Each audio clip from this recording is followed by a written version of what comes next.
සිතුතුමන් තුළ මා ප්‍රියාදර සහෝදර සහෝදරියනි දුවේ පුතේ අපි අද නැවත එපීස සංඝයට ලියු ලිපියේ දැන් අපි 5 වෙනි පරිච්ඡේදයට එළඹිලා තියෙන්නේ.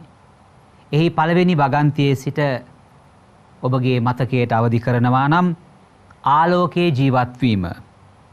ඔබ දෙවියන් වහන්සේගේ ප්‍රේමණීය දරුවන් වන බැවින් උන්වහන්සේ මෙන් වන්නට උත්සාහ කරන්න. ක්‍රිස්තුන් වහන්සේ අපට ප්‍රේම කොට මිහිරි සුගන්ධ පූජාවක්ද යාගයක්ද හැටියට අප වෙනුවෙන් දෙවියන් වහන්සේට සිය ජීවිතය පරිත්‍යාග කළාක් මෙන් ඔබත් ප්‍රේමයෙන් ජීවත් වන්න. මෙතනදී කාරණා කිහිපයක් කියනවා. සුගන්ධ පූජාවක් හැටියට ඔප්පු කළා, ප්‍රේමයෙන් ජීවත් වන්න, ඒ වගේම උන්වහන්සේ වගේ ආදරය දරා ගන්න. ඊට පස්සේ 8 වෙනි වගන්තියේ ඉඳලා මෙන්න මෙහෙම කියනවා. මන්ද වරක් ඔබ අන්ධකාරයේහි සිටිය නමුත් දැන් සමිදානන් වහන්සේ තුල ආලෝකයේහි සිටින්නාහුය. ආලෝකයට අයිති දරුවන් මෙන් හැසිරෙන්න. ආලෝකයේ ප්‍රතිඵල නම් සියලු ආකාර යහපත්කමත් ධර්මිෂ්ඨකමත් සැබෑකමත්ය. සමිදානන් වහන්සේට ප්‍රිය මනාපදේ කුමක්දැයි විමසා බලන්න. දැන් බලන්න පළවෙනි වගන්තිය අපිට උන්වහන්සේ මතක් කරලා දෙන මේ ප්‍රේම සුගන්ධ යාගයක් ඇටියට ප්‍රේමයෙන් උන්වහන්සේව නමදින්න. උන්වහන්සේ මෙන් එතන අපි මතක් කරන උන්වහන්සේ මෙන් ජීවත් වෙන්න දෙවෙනි කොටසදී තමයි ඒ 5 වෙනි පරිච්ඡේදයේදීම 8 වෙනි වගන්තියේ ඉඳලා උන්වහන්සේ කියනවා මේ ආලෝකයක් ගැන. දැන් මේ පළවෙනි පරිච්ඡේදයේ ඒ පළවෙනි වගන්ති කිහිපෙදී උන්වහන්සේ මේ ප්‍රේමය ගැන කතා කරනවා. පාවුලතුමා ගොඩාක් වෙලාවට මේ ප්‍රේමය ගැන නොඑක් අවස්ථාවලදී කතා කරලා තියෙනවා. ඒ ප්‍රේමයේ උච්චතම අවස්ථාව තමයි උන්වහන්සේ අපට පෙන්වුවේ ඒ කුරුස ගහේ ගොල්ගොතා කඳු ශිඛරයේ තමාගේ ඒ ජීවිතේ පූජා කරමින්. ඒ වගේම දන්නවා අපි පෙලිකන් කියන කිරිල්ලිය. ඒ කතාව ඔයගොල්ලෝ අහලා ඇති. කොහොමද තමාගේ පැටවුන්ව පෝෂණය කරන්නේ? ප්‍රේමයේ උච්චම අවස්ථාව. ඒ දරුවන්ට කන්නට දෙන්න බොන්නට දෙන්න කිසිවක් නැති වෙද්දි මේ කිරිල්ලිය මොනවද කරන්නේ? තමාගේ ලය තමාගේ හොටෙන් සිදුරු කරලා ඒ රුධීරයෙන් දරුවන්ව පෝෂණය කරනවා. රුධීරය ගලාගෙන ඇවිල්ලා මේ දරුවෝ පෝෂණය වුණයින් පස්සේ ඒ අම්මට මොකද වෙන්නේ? ඒ පැටවු ටික දන්නේ නැහැ මේ මගේ අම්මගේ කිරි නැත්නම් ලේ වලින් තමයි මම පෝෂණය වෙන්නේ කියලා. නමුත් ඒ පෙලිකන් කිරිල්ලිය තමාගේ ජීවිතේ පූජා කරලා මේ පැටවුන්ව බලා තියා ගන්නවා. බලන්න මේ ප්‍රේමය කොයිතරම් මනහරද. මේ වගේ අපි දකිනවා මනුස්ස ලෝකයේ විතරක් නෙවෙයි සත්ව ලෝකයේ පවා ආදරය ප්‍රේමය නිසා පසුගිය දවසක මම දැක්කා ලස්සන අදහසක් මට එවලා තිබුණා. ඒකේ මේ එළුවෙක් නැත්තම් මේ එළුවෙක් කොහොමද මුවෙක් කොහොමද මේ කොටියන්ගෙන් තමාගේ පැටවුන් බේරගන්නේ කියලා. මේ කොටියා දුවගෙන එනවා මේ මව සහ මේ පුංචි පැටවු දෙන්න ඉන්න තැනට. මේ මුවාට නැත්නම් මුව දෙනට කර කියා ගන්න දෙයක් නැහැ. දන්නවා මේ පැටවුට හයියෙන් දුවන්නට බැහැයි කියලා. මේ මොකද කරන්නේ? මේ එන පැත්ත බලාගෙනම මේ මුව අම්මා මොකද කරන්නේ? මේ පැටවුව තියලා සාමාන්‍යයෙන් සතුරෙක් අපිව එලවගෙන එද්දි අපි ආපස්සට හැරිලා දුවනවා. පුළුවන් තරම් ඒ ગેප් එක නැත්තම් පරතරය වැඩි කරගන්න අය හදන්නේ. හැබැයි මේ මුව අම්මා මොකද කරන්නේ? ඒ ඇයට ශක්තිය තිබුණා දුර ඉඳලා මාන බලාගෙන තමා වෙත කඩා පනිමින් එන මේ ව්‍යාග්‍රහයට එරෙහිව දුවලා යන්න බේරෙන්න තිබුණා. එහෙම කළා නම් පැටවුන්ට මොකද වෙන්නේ? මේ මුව අම්මා පැටවුන්ව තියාගෙන දුවලා යනවා ගොදුර දෙසට. මේ කොටියා දෙසට දිව යනවා. කොටියාට බොහොම පහසු ගොදුරක්. ඊට පස්සේ බොහොම සුන්දරව ඒ කොටියා මේ මුව අම්මව තමාගේ ආහාරය කරගද්දී මේ මුව අම්මා හැරිලා බලන්නේ කාවද? ඒ තමාගේ දරුවෝ දිහා, පැටවු දිහා. පැටව මේ සද්දෙට තිගැස්සිලා බය වෙලා හයියෙන් දුවලා යනවා. ඒ ජීවිතේ බේරගෙන දුවලා යන පැටවු දිහා කඳුළු පිරි දෙනතින් බලාගෙන ඉන මුව අම්මා ටිකෙන් ටික තමාගේ ජීවිතේ පූජා කරනවා ඒ ගොදුර බවට පත් වෙමින් ඒ ව්‍යාග්‍රහය. බලන්න හදවතට දැයෙන විදියට මේ පෙලිකන් කිරිල්ලියගේ කතාවත් මේ මුව අම්මගේ කතාවත් ඊට වඩා ක්‍රිස්තුන් වහන්සේගේ ජීවිත ආදාපනයත් මොනතරම් දේවල් අපට කියනවාද ප්‍රේමය පරිත්‍යාගය ගැන කතා කරන්නේ. ඒ වගේම අපි දකිනවා ජෝම්තිමාගේ සුවිශේෂයේ 15 වෙනි පරිච්ඡේදයේ 13 වෙනි වගන්තියේ කියවද්දී උන්වහන්සේ කියනවා මේ ලෝකේ තවත් උතුම්ම ප්‍රේමයක් නැහැ. තමාගේ මිතුරන් උදෙසා දිවි පිදීමට වඩා උතුම් ප්‍රේමයක් තවත් නැහැයි කියලා අපිට ජෝම්තුමා මතක් කරලා දෙනවා. මිතුරන්ව ඉඳද්දි අපිට සමහර වෙලාවට ලේසි ජීවිතේ පූජා කරන්න. නැත්නම් යමක් කරන්න. හැබැයි අපේ ස්වාමින් වහන්සේ ඔබ මා වෙනුවෙන් කුරුසපත් වුණේ ජීවිතේ පූජා කළේ අපි මිතුර වෙලා ඉඳද්දි නෙමෙයි.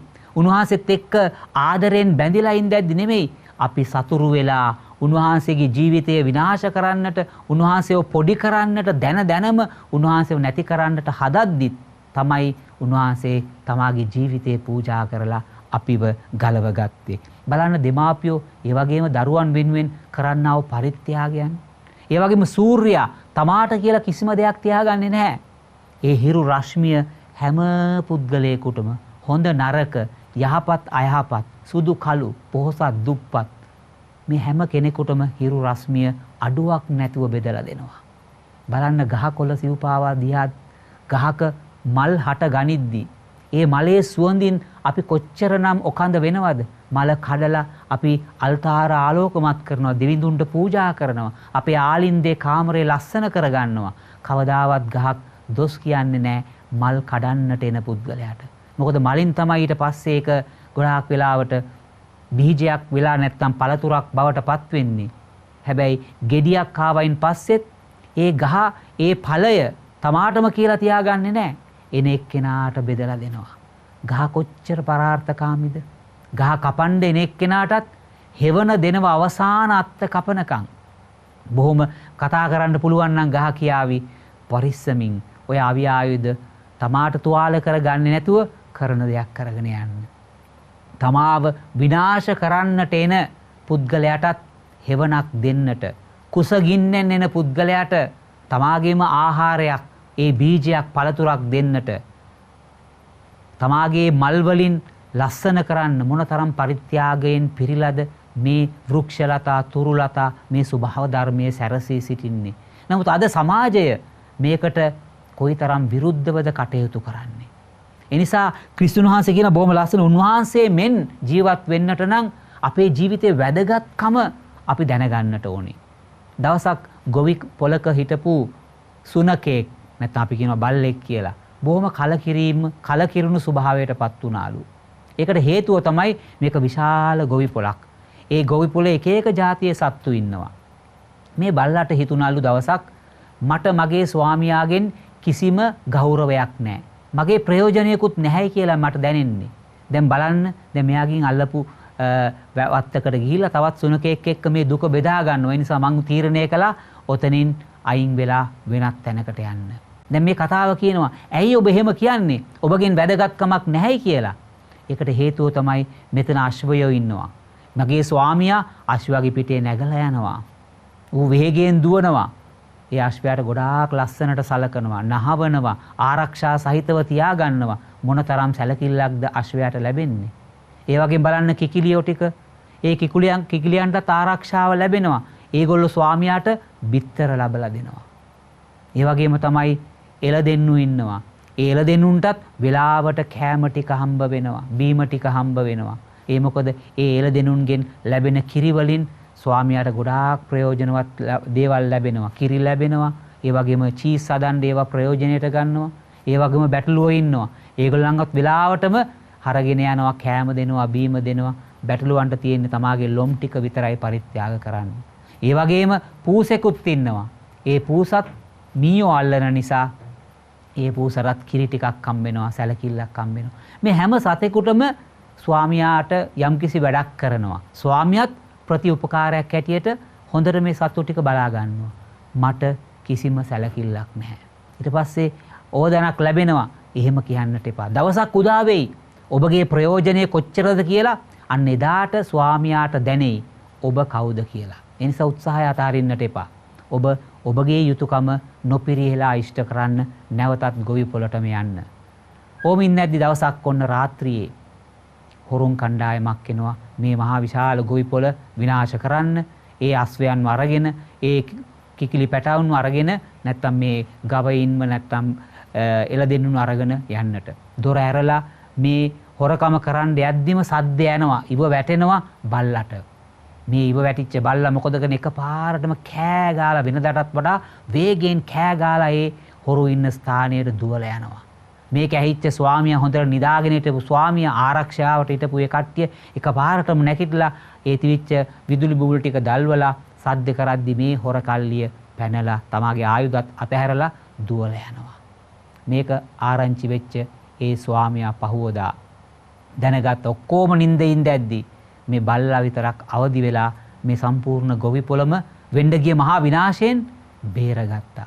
එදා ඉඳලා මේ සුනකයාට බල්ලාට ලොකු සැලකීමක් ගෞරවයක් ලැබුණා. දැන් බලන්න ඒ අද ඒ කියවීම එන විදියට උන්වහන්සේ මෙන් ක්‍රිස්තුන් වහන්සේ ජීවිතේ පූජා කළේ තමා ගැන හිතලා නෙමේ මිනිස්සු ගැන හිතලා. අවසානයේදී මේ සුනකයාත් මොකද කළේ? ඒ ඕදාන පිළිගෙන තමාගේ යුතුයකම නොපිරිහෙලා අවංකව ඉටු කරපු නිසා කවදා හරි දවසක ඒ සතාගේ වටිනාකම ඒ හිමියාට දැනෙන්න පටන් ගත්තා. ඒ නිසා අපි ගොඩාක් වෙලාවට ජීවත් වෙන්නේ බලපුලුවන්කාරකමින්. මමත්වයෙන් අපි උදම් වෙලා අපේ ජීවිතේ අපි ගොඩාක් වෙලාවට කලකිරුණු ස්වභාවයෙන් ඉන්නේ ඇයි? මෙන්න මේ හේතුන් නිසා. ඒ නිසා තමයි ස්වාමීන් වහන්සේ අපට මතක් කරලා දෙන්නේ මේ දේවල් තුල මේ සත්‍ය ඇතුළත් වෙලා බොරුවට අපි අවශ්‍ය කරන දේවල් අයින් කරලා ඇතුළාන්ත සෝදිසියක් කරගනිමු කියලා. ඒතකොට උන්වහන්සේ නැවතත් අපිට මේ දෙවෙනි කොටසේදී මතක් කරලා දෙන කාරණාව තමයි ජුවාම්තුමාගේ ඒ පරිච්ඡේදයේන කතාවකුත් එක්ක මේ ආලෝකයක් ගැන කතා කරනවා. ඔබට මතකයි මම කලින්ුත් මතක් කළා ඔබට ආලෝකය සහ අන්ධකාරය, වරප්‍රසාදය සහ පාපිෂ්ඨ භාවය අතර තිබෙන වෙනස්කම් හා සම්බන්ධකම් ගැන. මේ ගැන කියද්දී පාවුලුතුමා රෝමවරුන්ට ලියූ ලිපියේ 13 වෙනි පරිච්ඡේදයේ 12 වෙනි වගන්තියේ මෙන්න මෙහෙම කියනවා. අන්ධකාරය බොහෝ විට අහවර වීගෙන යනවා. ආලෝකය උදා වීමට ආසන්නයි කියන දේ තමයි එතනදී අපිට මතක් කරන්නේ. දැන් මේකේ මොකද්ද අපිට පාවුලුතුමා කියන්නට උත්සාහ කරන්නේ? අඳුර ටික ටික ගෙවිගෙන යද්දී අර සූර්යාගේ ආගමනයක් සිදු වෙනවා වගේ ඔබත් ක්‍රිස්තුන් වහන්සේ නැමැති ආලෝකය ඔබේ ජීවිතයට ඇතුළු කරගන්න. අන්ධකාරයේ තුලම ඉන්නට එපා. බලන්න මේ දින චක්‍රය කොච්චර ලස්සනට අපිට මේ දේ මතක් කරලා දෙනවද? පැය 24ම අන්ධකාර නැහැ. පැය 12ක් ගොඩාක් වෙලාවට පැය 12ක් අන්ධකාරයි, පැය 12ක් ආලෝකයි. හැබැයි ආලෝකය හොයාගෙන යනව වෙනුවට ගොඩාක් වෙලාවට අපි නිතැතින්ම වගේ අන්ධකාරයට ප්‍රිය වෙන අයත් අපේ ජීවිත තුල, අප සමාජය තුල ඉන්නවා. ස්වාමීන් වහන්සේත් එක්කත් හිටියා අන්ධකාරයේ හැසිරෙන්නට ඕනයි කියලා හිටපු පුද්ගලයෙක්. ඒ එක චරිතයක් තමයි ජුවාම්තුමා 13 වෙනි පරිච්ඡේදයේ අවසාන වගන්තිය 30ට යද්දී අපිට මතක් කරලා දෙනවා. ඒ තමයි තමාම ආදරයෙන් හදා වඩාගත්තු ඒ ආදරණීය ගෝලයෙක් ජුදාස්. 13 වෙනි පරිච්ඡේදය අපි දකිනවා බොහොම සුන්දරම පරිච්ඡේදයක් හැටියට මට කියන්න පුළුවන් ජුවාම්තුමාගේ පාද දෝවණය. ජුවාම්තුමා විතරයි අපිට මතක් කරන්නේ. හැම අවුරුද්දකම මහා බ්‍රහස්පතින්දා දිනදී අපි ගන්න සුවිශේෂයත් මේ 13 වෙනි පරිච්ඡේදයේ ඒ මුල් වගන්ති කිහිපය තමයි. උන්වහන්සේ ඒ පාද දෝවණයත් එක්කම ඒ දාසකමේ ඒ අන්තයටම වැටිලා කොහොමද ස්වාමියෙක් දාසයෙකු වෙලා ඔබට සේවය කළේ? සේවයේ උත්තරීතරත්වය අපට මතක් කරලා දෙනවා. පූජකවරයෙකින් ලස්සන සක්‍රමේන්තුව ස්ථාපිත කරනවා. දිව්‍ය සප්‍රසාදය කියන සක්‍රමේන්තුව ස්ථාපිත කරනවා. මේ හැම දෙයක්ම සුන්දර වෙලා උන්වහන්සේගේ දීර්ඝතම දේශනාවත් ඔතනට මුසු වෙලා එහි 13 වෙනි පරිච්ඡේදයේ අවසානය ආරම්භය බොහොම විරාජමානව ආරම්භය පටන් ගත්තත් අවසානයේදී උන්වහන්සේ මේ ජුදාස් දිහා බලලා ඒ පූපය අතට අරගෙන ජුදාස්ට කියනවා, ජුදාස් ඔබ කරන්නට යන දේ හනික කරන්න. ඔහු පූපයත් නැත්නම් ඒ රොටි කෑල්ල අතටගෙන ඔහු ඉවත්ව ගියා. එය රාත්‍රී කාලය විය. එය අන්ධකාරය විය කියලා ජුවාම්තුමා බොහොම පැහැදිලිව මතක් කරනවා. ඒ මොකද? ඔහුගේ පාපයටයි. ඔහුගේ පාවාදීමටයි. පාවාදීම, පාපය මේ ඔක්කොම ඒ එකම වචන වලින් එන දේවල්. ඒ නිසා පාවා දෙන පුද්ගලයා ඉන්නේ පාපය තුල. එනිසා මේ අඳුර කියන දේ අපේ ජීවිතයේ අපි පුළුවන් තරම් ඉක්මනින් ඉවත් කරගත්තේ නැතිනම් මේ සඳහා තමයි අපට සභාව උගන්වලා දීලා තියෙන ලස්සන සක්‍රමේන්තුව සමගි සන්ධානය, පාපුච්චාරණය. අද කොච්චර දෙනෙක් මේ අන්ධකාර තුල ඉන්නවද? මොකද අන්ධකාරයේ ඉද්දී අපිට හරි ලේසි. ජේසුව ටිකක් ඈත් කරගෙන මගේ ජීවිත මට අවශ්‍ය විදියට පාලනය කරගන්න එක ලේසි. මොකද ජේසු ලං වෙද්දී අපිට අභියෝග එල්ල වෙනවා. ඒ නිසා අඳුර අපිට හොඳයි. ආලෝකයට ආපුවම අපිට හරි ගොඩාක් දේවල් පරිත්‍යාග කරන්නට වෙනවා. ඒ නිසා උන්වහන්සේ අද අපිට මේ ලස්සන වගන්ති තුලින් මතක් කරන්නේ 5 වෙනි පරිච්ඡේදයේ 1 වෙනි වගන්ති කිහිපය තුල අපට මතක් කරලා දෙනවා ආලෝකයේ දරුවන් මෙන් ජීවත් වෙන්න කියලා. ඒ වගේම තමයි උන්වහන්සේ කියන මිහිරි සුගන්ධ යාගයක් හැටියට උන්වහන්සේ පූජා වුණා. අපේ පුද පූජා අපි නාඹුල් පළද දෙවියන්ට ඔප්පු කරන්නේ ඇඹුල් පළද. මේකට හොඳම උදාහරණය තමයි කායින් ආබෙල්ගේ පඳුර. මොකද වුනේ හොඳම දේ තමයි අර මල්ලි ආබෙල් පූජා කළේ. නරකම දේ තමයි කායින් අයියා පූජා කළේ. අවසානයේදී මොකද වුනේ? ඒ මහා මිනි මැරුමටම මේක උත්පාදක වුණා. හදවතේ ඇතිවෙච්ච අර ද්වේෂය, ඊර්ෂ්‍යාව බලන අවසානයේදී සුදෝ බයිබලයේ එන පළවෙනිම මිනි මැරුම බවට පත් වුණා. ඒ නිසා ස්වාමින් වහන්සේට දෙද්දි හොඳම දේ දෙන්න. වැඩි අතිරික්තයෙන් දෙන්නට එපා. තියෙන දේ හොඳම දේ දෙවියන්ට දෙන්න. මට මතකයි අපි සෙමිනේරියට එන්නට ආසයි කියන දරුවන් හොයාගෙන යනවා. ගෙවල් වලට. සමහරවිට පාසල් වලට යනවා, දහම් පාසල් වලට යනවා. වොකේෂන් රික්‍රූට්මන්ට් කියලා කියනවා. ඒ ආස කරන දරුවන් හොයාගෙන ගිහිල්ලා ඒගොල්ලන්ට මේ කැඳවීම ගැන, දිව්‍ය සප්‍රසාදය ගැන, නිකාය ගැන, පූජකවරය ගැන, පැවිදි ජීවිතය ගැන කියන්නේ ඇද්දි ගොඩක් වෙලාවට අපි දෙමාපියන්ව මුණ ගැහිලා කතා කරද්දි දෙමාපියෝ කියන සාමාන්‍ය දෙයක් තමයි ෆාදර් මේ කොල්ලා තමයි ගෙදර ඉන්න දරබ්බරයා. කියන දේ අහන්නෙම නැහැ. පුළුවන් නම් මෙයාව අරගෙන යන්න.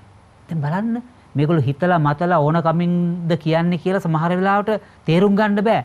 මෙයා තමයි දඩබ්බරයා. මෙයා තමයි ඉගෙන ගන්න බැරිම එක්කෙනා.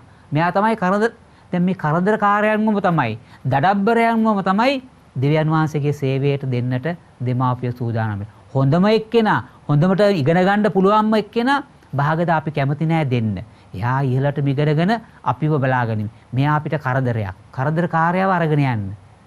දැන් බලන්න අපි දෙන දේ හොඳින් දුන්නේ නැත්නම් ඒකේ ආනිසංස අපිට ලැබෙයිද? දෙවියන් වහන්සේත් බලන්න හොඳම දේ තමාගේ ඒක ජාතක පුත්‍රයාව මේ ලෝකයට එව්වා. ජුවාම්තුමා කියනවා 3 වෙනි පරිච්ඡේදයේ 16 දෙවියන් වහන්සේ ලෝකයට කොච්චර ආදරය කළාද කියනවනම් තමාට හිටපු හොඳම සම්පත එකම පුතාව දුන්නේ. ඇයි? තමාගේ ජීවිතේ පූජා කරන් දැනගත්තා දේව තාත්තා මේ පුතාට මේ මිනිස්සු කරන්න යන මහා විනාශය තමාට පෙනුණා. ඒක දැන මරන්නට පුතාව යවනවා. මැරෙන්නට මේ පුතාව යවනවා. මෙන්න මේයි උදාර පරිත්‍යාගයේ පරමාදර්ශය. මේ ගැන කියද්දි ලස්සන කතාවක් මට මතක් වෙනවා. ලස්සන සුන්දර පෞල් ජීවිතයක් ගත කරපු එක්තරා විදියක ආදරයෙන් බැඳිලා හිටපු දෙපළක් හිටියලු. මේ දෙන්න හරීම ආදරෙන් හිටියේ. මේ කාන්තාව බොහෝම සුන්දරයි, බොහෝම ලස්සන කාන්තාවක්. ඒ වගේම මේ පුද්ගලයාත් හොඳ රැකියාවක් කරන එක්කෙනෙක්. දෙන්නට දෙන්න පුදුමාකාර ආදරෙන් හිටියේ. හැබැයි ජීවිතේ කොච්චර වේදනාත්මකද කියනවා නම් දවසක් මේ කාන්තාවට යම්කිසි රෝගයක් පැලඳිලා මගේ ඒ ලස්සන රූපය ටිකෙන් ටික අවලස්සන වෙන්න පටන් ගත්තා. දුර්වර්ණ වෙන්න පටන් ගත්තා. හැමෝම ඊ타ත්ම ඉහලින් කතා කරමු මේ රූ සපුව ටික ටික දුර්වර්ණ අවර්ණ වේගනේදී ඇයට දැනුණා. මේ මොකක් හරි මගේ අසනීප තත්ත්වෙම හේතුවක් නිසා තමයි මෙවැනි දේවල් වෙන්නේ කියලා. ඉතින් මට ලොකු කලකිරීම අසනීපය ගැන නෙමෙයි. මගේ ස්වාමියා මට දක්වන ආදරය අඩු වෙයිද දන්නේ නැහැ කියලා. බොහොම වේදනාවෙන් හිටියේ. ස්වාමියාට මේක දැනුණා. භාර්යාව මේ ගැන හිතනවා. ගොඩාක් කලකිරෙනවා. දවසක් ඔහු ගෙදර වැඩට ගිහිල්ලා ගෙදර එද්දී ගෙදර ආවේ අන්ධෙක් හැටියට. ඒ මොකද ලොකු ඇක්සිඩන්ට් එකකට අනතුරකට මුහුණ දෙනවා. මුහුණ දීලා ඔහුගේ ඇස් දෙකම අන්ධ වෙලා. කොහොම හරි දැන් කාන්තාවට එක්තරා විදියකට සහනයක්. ඒ මොකද තමාගේ රූපය දැන් ටිකෙන් ටික දුර්වර්ණ වෙලා අවලක්ෂණ වේගන ආවත් මගේ ස්වාමි පුරුෂයාගේ ඇස් පේන්නේ නැහැ. ඒ නිසා මට කිසිම කරදරයක් නැතුව ජීවත් වෙන්න පුළුවන්. මේ දෙන්න අර සුපුරුදු ලෙස බොහෝම ආදරෙන් සුන්දරව ජීවත් වුණා. කිසිම අඩුපාඩුවක් ඇයවත් මොහුවත් කළේ නැහැ. ලස්සන ජීවිතයක් ගත කළා. අවසානයේදී පඩිපෙළෙන් නැගලා යද්දි කාන්තාව වැටිලා බොහොම අසාධ්‍ය වෙලා ඇය මිය ඇදෙනවා. දැන් මිය ඇදලා බොහොම දානෙන් පස්සේ මෙයාගේ යාළුවෝ ටික අහනවා දැන් මෙච්චර කල් ඔබගේ භාර්යාව හිටියා ඔබගේ හැම දෙයක්ම කරන්න. දැන් ඔබගේ ඇස් දෙකත් පේන්නේ කොහොමද ඔබ ජීවිතයට මුහුණ දෙන්නේ? අන්න එතකොට මෙච්චර කාලයක් ඔව් ඇස් දෙකට කණ්ණාඩියක් දාගෙන ඉති කණ්ණාඩිය ගලවලා කියනවා මගේ ඇස් දෙකට කිසිම දෙයක් වුණේ නැහැ. මගේ ඇස් දෙක හොඳට පේනවා. ඇක්සිඩන්ට් එකක් වුණා හැටියට මම මගේ භාර්යාවට හැඟෙව්වා. මගේ ඇස් දෙක පේන්නේ නැහැ බව මම මගේ භාර්යාවට හැඟෙව්වේ. ඇයි? මට ඇගේ වැරදි පේනවා කියලා ඇයට තේරුම් නොදෙන හැටියටයි මට ජීවත් වෙන්නට ඕන වුණේ. දැන් බලන්න පුදුමාකාර පරිත්‍යාගයක්. ඔහු ඇයට කොච්චර ආදරය කරනවා කියනවා නම් ඇගේ ඒ අප්‍රසන්න භාවය ඔහුට ප්‍රසන්න වුණා. මෙන්න මේක තමයි ආදරයේ සුන්දරත්වය. අනේකාගේ අඩුපාඩුව දැක ආදරය කරන්න ඔබට පුළුවන්ද? අද පෞල් ජීවිතය අපි ඊළඟ පරිච්ඡේද ඊළඟ කතා දෙකේදී අපි මතක් කරන්නේ 5 වෙනි පරිච්ඡේදයේ අවසානයේ සහ 6 වෙනි පරිච්ඡේදයේ මුල මේ ශුද්ධ වූ විවාහ ජීවිතය ගැන කතා කරනවා.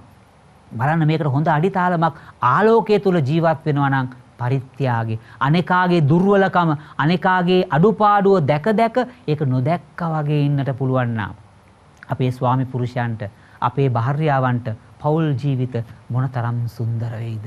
මේක තමයි අද පාවුලතුමා කියන ආලෝකයේ ජීවත් වෙන පුද්ගලයා තුළ තිබිය යුතු ලොකුම ලස්සනම ගුණාංගය. ඒ නිසා අපි අපේ අනිත් අයට ආදරය කරද්දී ඒක සැබෑ අරුත උකහාගෙන ඒ තුළ ජීවත් වෙමු. පරිත්‍යාගයේ තුළ ජීවත් වෙමු. ඒතර ස්වාමින් වහන්සේ අපට මේ අඳුර නිරපා දමා ආලෝකයේ වස්ත්‍ර අපගේ ජීවිතයට ඇතුළු කරගෙන පරිත්‍යාග වෙමින් කැඩෙමින් බිඳෙමින් පොඩි වෙමින් අනේකා වෙනුවෙන් අපගේ ජීවිත කැප කරන්න ස්වාමින් වහන්සේමින් ඔබටත් මටත් ඒ ශක්තිය ධෛර්යය එදා සාවුලු පාවුලු වෙලා කළා වගේ ඔබටත් පුළුවන් නම් කරන්න.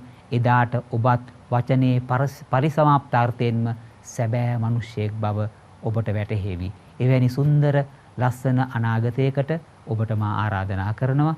ඔබට ජේසු පිහිටයි.